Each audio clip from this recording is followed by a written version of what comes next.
Today we talking about geckos. Geckos, geckos, geckos rule. Geckos, geckos, geckos rule.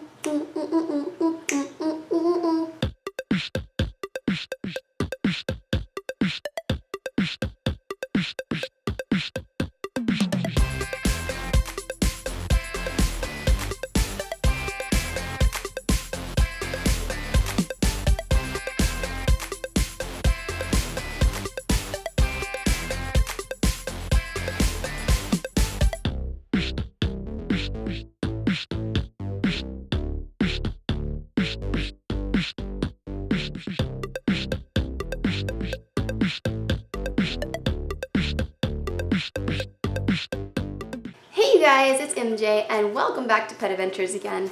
So today I thought it would be really fun to talk about Leopard Gecko versus Crested Gecko, the most basic beginner geckos that you can get on the market today. And there are a lot of geckos out there, but to narrow it down, these are my top two beginners. So if you're kind of thinking about your first reptile in terms of geckos, these guys are gonna be it for you, but which one's gonna be a little bit more for you, you know what I'm saying? So we're gonna talk about that today. And before I officially start this video, don't forget to subscribe to this channel and give this video a big thumbs up, and don't forget to hit that notification bell so you're notified every time I make a video. So without further ado, let's talk about some geckos. So first off, as you guys probably know, my top two beginner geckos for beginners, completely okay, is definitely Crested Geckos and Leopard Geckos. Reason being, I have personal experience, I have both, so I do have personal experience with them, and I have worked with so many different types of geckos, but definitely Leopard Geckos are something I've worked with quite a lot. And I can't say that I've worked with multiple Crested Geckos. During my field of work, we didn't really have Crested Geckos in the pet stores that I worked at, and I don't know why, but we just didn't. But we always had Leopard Geckos. I would say Leopard Geckos is probably the most sold.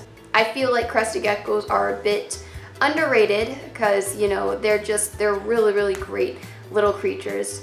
So I'm not gonna really rank it like first to second. I'm just gonna tell you guys the basics of both of them, and you kind of decide what fits your lifestyle and what's best for you. And of course, as always, I'll have some great footage rolled out throughout this whole video of my Leopard Geckos and my Crested Gecko. You guys know Diagon and Tinkerbell. Those are my two Leopard Geckos. One's a male, one's a female. Of course, not housed together, but they are next door neighbors.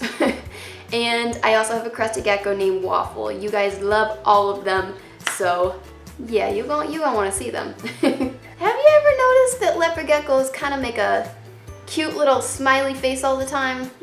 That's what I love about them, I'm telling you now. It's hilarious. I've seen so many photos where they literally look like they're smiling. Yeah, they're definitely happier than you would think. So first off, Leopard Geckos. I'll start off talking about them because I do have a lot of experience with Leopard Geckos firsthand. And when I was starting my reptile collection, I got inspired by Snazzy Nikki. I'm sure some of you guys know the channel. She was one of the first pet care channels. And I mean, she was like a true pet care channel. She just loved talking about pets and the education and all kinds of fun stuff. Luckily, she's back. I think she was gone for about 3 years it was, and she finally came back, new and refreshed and educating us about animals again, and I'm quite psyched about that. I literally thought she would just abandon her channel forever. But congrats to her. I doubt she's watching this, but if she is, congrats on coming back, Nikki. We all missed you, and we are ready to see your reptile / other pets collection grow. And anyways, the first thing that I got into was Leopard Geckos because that is what she suggested, and I was completely new to taking care of any kind of pet, to be honest. I had only taken care of really like dogs and cats when I was younger. I don't even want to say taken care of, but like I had my first dog when I was like, I think 8 or something, and I took care of him the best I could as a kid, but I'd never been really into taking care of any animals. up until I got my first leopard gecko, which was Diagon. So as you guys probably know, Diagon is really accustomed to me. He has been with me his whole life, so he's definitely more social with me than Tinkerbell is. I've only had Tinkerbell for maybe about a year or so. It could be longer, but at least over a year. And I've had Diagon for, I want to say, like 3 years or something like that. So yeah, I've had him basically his whole life, so he knows me pretty well. When I first started learning about leopard geckos, I really couldn't believe how simple it was. When you're getting a leopard gecko, the minimum tank size you need is a 10-gallon. However, I suggest that if you have the space for a 20-gallon or 30-gallon, I would actually say 20-gallon is the real minimum. Of course they can live in a 10-gallon, but I feel that it's important. It's important that they can live in a bigger space if you can provide it. So if you have the space for a 20-gallon, do some research, find out how big a 20-gallon looks to you. And you know, if you think you have the space for it, and by the way, a 20-gallon is not very large. It's quite small.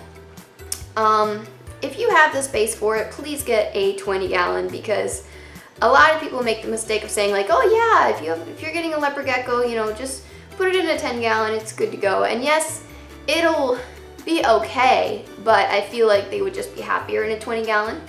And then of course you can get anything bigger from there. You do need that. Obviously you do need a top.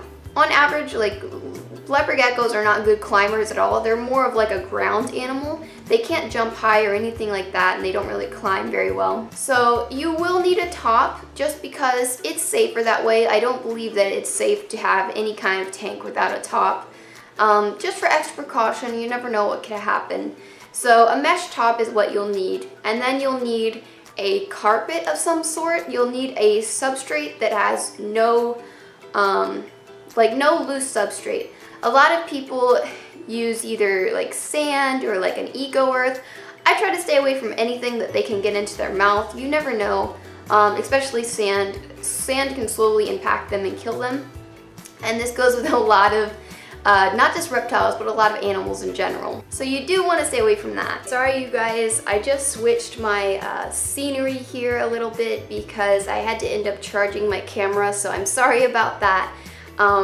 So it's gonna be this angle from now on.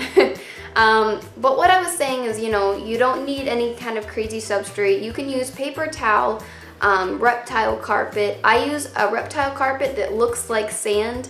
I've actually had some people tell me stop using it because they think it's sand, but it's not. It's a reptile carpet that looks like sand, but it's not. It's just a regular reptile carpet. So it's basically like a reptile carpet with a bunch of like stones glued to it or something like that. Hides on the cool side and the hot side, so pretty straightforward. Obviously they need a nice water dish. I try to do like a little shallow, not too deep, because technically leopard geckos hate water. They hate when you miss their enclosure. They hate getting in water. They hate it. They absolutely hate it. So obviously you want to just kind of keep the bowl not too deep so that they don't have to like get in there to drink it. And then they have to have a calcium bowl. This is a thing that a lot of people actually forget. They must have a calcium bowl. And this actually goes with a lot of animals, well, not animals, a lot of reptiles. There is nothing wrong with putting a calcium bowl in your reptiles' cages. Calcium is not harmful. If anything, it helps their bones get even stronger. So you can do like a nice calcium bowl so they can get their D3 intake. From there, you just have to give them crickets and worms. So I just use standard crickets dusted with calcium. And then I also like to do mealworms from time to time. And I believe you can do silkworms as well. I don't really do silkworms too often, but they actually are easier to digest than the mealworms. So you can try that out. And then the last thing is just a heat mat on what side you want for the hot side. And that's basically it. You don't need anything crazy. They don't need any lighting. And that's the whole setup. I have discussed it in previous videos, so you can go back and look at my old leopard gecko videos, but it's really straightforward. And in my opinion, leopard geckos are a little bit, this is just my opinion, but I like leopard geckos as far as handling them because they can't jump off your hand. It's easy, they can kind of just run away. Crested geckos don't exactly do that. It's a little harder to handle them, even if they're like a tame gecko, because they do jump, because that's just what they do. They're little leapers. So it's a little bit more, not annoying, but a little bit more of a hassle to handle them. So that's something to think about. I think that's a big thing to think about. If you want an animal that's a little easier to handle, then I would probably do a leopard gecko. However, they're both still very tame, very sweet little creatures. And one thing to remember is a leopard gecko, if they lose their tail, they can actually grow it back. Leopard geckos do lose their tails. They can drop their tails, or it can get detached if it gets stuck somewhere, or if you tug on it too hard, then it can definitely come off. The crested geckos, if you do that to them, they will detach their tail. They can drop their tail as well, or they can get it tugged off if it's tugged too hard. And it doesn't grow back. That's a big thing to think about too. So a lot of crested geckos lose their tails. It's kind of not really a big deal. They'll lose it for a while, and then, you know, you just watch it and make sure that it's growing back okay. And then once it heals, it's not really a big deal. Sometimes I used to hope that my crested gecko would lose his tail so that I wouldn't be so worried anymore about him losing his tail. But surprisingly, he still has his tail on. And it's really surprising because my crested gecko Waffle, sometimes he's tame and other times he freaks out. It just depends on his, I guess, his day. I don't really know. But other times he freaks out, and how badly he freaks out, like, I am amazed that he hasn't dropped his tail out of just being frightened yet. So that's something to think about. Now on to crested gecko care, the whole care on them and what is easier for you. I don't remember the exact dimensions for the Exoterra that they need. If you're not familiar with what an Exoterra is, it's a certain type of tank that you need to get for a boreal species, a boreal like crested geckos and Leachiana's geckos, they need them. You could do Exoterras for chameleons, although I would probably say chameleons need like the, I don't know if it's the exact same thing, but it's like an Exoterra, but instead you have like the mesh instead of glass. I forget what it's called, so you guys can leave me down below some comments, but there's like a certain cage that you can get for chameleons that's like, it's got more aeration in it instead of putting them in like a glass tank. Crested geckos need to be in what's called an Exoterra tank, which means that it's basically tall. They come in like mostly tall dimensions, and it's not as wide because, like I said before, crested geckos can jump. They like to leap. That's just what they do. So they need something that is going to be really tall. Also, crested geckos need a lot more humidity than leopard geckos do. Leopard geckos, you can do a few mists a week or like one mist a day or something and they're good. They don't really need water, and like I said, they don't actually like water. If you spray a leopard gecko, they will, like, some of the babies will actually scream, and it's just, they hate it. But when it comes to crested geckos, they absolutely need moisture. The kind of bedding you want to use for them is actually like an eco-earth. I get the one that's like comes in a block. And in their cage, you want a lot of like vines and leafage and things like that. And oh, like I said, I don't know the exact dimensions, but I'll put them on the screen. But basically, it's like the medium version of an Exoterra. Now, I do have like a smaller Exoterra because I don't have a ton of space, and it doesn't hurt Waffle in any way, like I said, but if you have the space for a larger Exoterra, which is basically like the medium-sized Exoterra, then definitely get that. I think it's like 18 by 18 by 20. I could be wrong, so I'm not claiming to know, but it's something around that nature. So like I said, you're basically going to create like a rainforest type tropical setting, whereas with the leopard gecko you can kind of just do what you want. You can create like a desert theme. Both of these geckos are nocturnal, so you will definitely 100% see your leopard geckos or crested geckos mostly come out at night, especially crested geckos. So you do still need to have a lot of hides in the crested gecko tank. However, it's going to be different. The more you just put in that cage, like leafage and little trees and like, you know, that's how they hide. They hide behind a lot of leafage.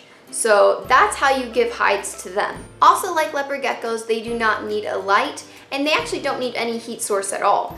As long as your room stays at a regular temperature and it's not too hot, not too cold, from like 80 degrees to like 70s or something like that, something around that nature, they're fine. They can actually endure pretty cold climates, because even though it never gets cold really here in Florida, there were times when I was worried about my crested gecko, and you know, when it did eventually get like really freezing for Florida, and my crested gecko just took it like a champ. But then the next winter that came up, just in case, I actually got him a light. So I do want to say to you guys, you should have a light on hand. I have a dome that's meant for an exoteric cage, and it has a night light in it. So it's not a bright light, it's a night light that gives off a little bit of heat in case he needs it. But other than that, that's as far as you're going. You don't need any big heat sources. They're definitely tropical. They're from New Caledonia. Leachianus geckos are also from New Caledonia, so the same thing kind of goes for them. But you do actually need a UV for the New Caledonia leachies. You won't need a UV for the crested geckos. You could do it. You could do a low UV, but it's optional. However, as I stated previously, if you're looking for a pet that can't jump out of your hands so easy, crested geckos are not for you. It's not a problem for most people. It's not a problem for me at all. But sometimes it can be a problem for people, so just watch out for that. And they're pretty fast too. But when it comes to leopard geckos, they are fast runners. They stay on the ground, but they are very fast runners. So either way, you got some fast little geckos and stuff like that. And a baby leopard gecko is even faster when it comes to running. So also, leopard geckos will kind of just like jump out of your hand without thinking. So never ever handle them in a really high area unless you're 100% confident that you know your leopard gecko is not going to jump out of your hand because it knows you so well. But when I handle my leopard geckos, I never ever handle them from a high distance, like ever. When it comes to crested geckos, I don't know what is so different about them, but they tend to know their distance. Like if I have my cresty on my hand from a high distance, like he somehow knows that he can't jump that far. He only makes jumps that like he knows he can make. So that's a little bit of a difference. However, both of these guys have very easy care. Very easy. The cleaning is easy, the care is easy. Oh, and when it comes to crested geckos, they eat lots of fruits and things like that, along with insects. So you want to feed them also what you feed leopard geckos, but on top of that, you need to feed them fruits. So I have the Pangaea mix that you can feed your crested geckos. There's Rapashi and Pangaea. They make their own versions of leopard gecko, crested gecko food, sorry. And it's basically like a mix of a lot of great fruits. So they have like watermelons and papayas and banana flavors. So I actually get mine on Amazon. I have the links down below to my Amazon store, so you can check that out, you guys. Aside from everything else, they're both very easy geckos. They're both very awesome to keep. They're both very beautiful. I think I like the way cresties look a little bit better, but aside from that, I really like them both. I can't really choose too much. So you kind of choose what's right for you. They're very like low maintenance, both of them. So you choose what's right for you. Everyone's different. Everyone has their own preference and what is accustomed to your lifestyle a little bit better. You don't really have to spend time with either of them that much. However, I don't recommend like never ever handling any of your animals because they are more of an observing pet. You don't need to handle them too often. They don't need attention like rats do, or mice, or hamsters, or anything like that, or dogs and cats. They don't need attention like that, but it's good to handle them so that they're not completely afraid of you. So like you can handle them like once a week at least. So it's not really a huge commitment to get a crested or leopard gecko. So I hope you guys enjoyed this video. I hope it helped you out with trying to find your perfect gecko. I really like both of them. They're a lot of fun.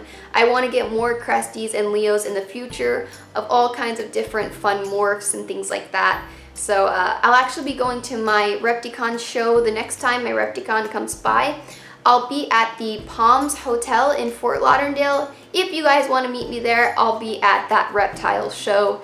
I'm not sure what date and time it starts on, so I'm gonna have to like recheck that. I'll let you guys know and make an updated video on when and where I'm going to the reptile show, so maybe I can meet some of you guys over there. So I will see you guys later. Please don't forget to subscribe to this channel if you haven't already, and give this video a big thumbs up, especially if you love pets and leopard and crested geckos. And I'll see you guys next time.